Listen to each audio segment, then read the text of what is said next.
Sylvain Laterne est ici à Vaux-en-Velin dans la paroisse protestante unie de France.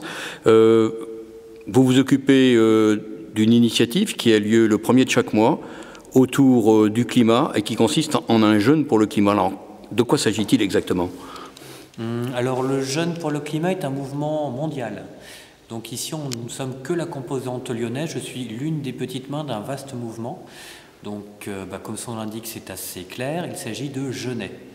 Donc jeûner, c'est-à-dire le premier jour de chaque mois, ne pas manger, évidemment. Ceci, alors pas pour faire un régime, même si on arrive vers les beaux jours, c'est pour délivrer un message politique fort, c'est pour protester contre les changements climatiques. Concrètement, à Lyon, ça a lieu effectivement depuis l'été passé. Vous êtes combien? Qu'est-ce qui se passe concrètement et où? Alors concrètement, ça prend un petit peu d'ampleur. Nous avons commencé à 2, c'était au mois d'août. Après, nous étions 8, après une quinzaine, donc à ce rythme-là, ça devrait même prendre beaucoup d'ampleur. On devrait être bientôt centaines, voire même des milliers. Là, je suis peut-être un petit peu optimiste. Sinon, ça se passe très concrètement le premier jour de chaque mois, à Lyon, les terrasses de la Guillotière, donc en haut des berges du Rhône, face à la place Antonin-Jutard, pour situer. Donc métro Guillotière, ne me demandez pas s'il y a des places pour venir en voiture.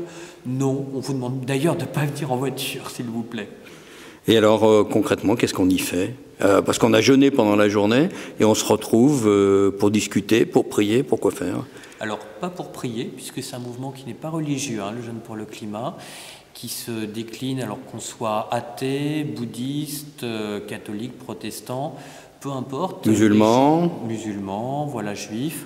Les gens qui se retrouvent autour du jeûne pour le climat sont là pour protester contre les changements climatiques. Donc ce qu'on y fait, différentes petites animations, notamment calculer son bilan carbone.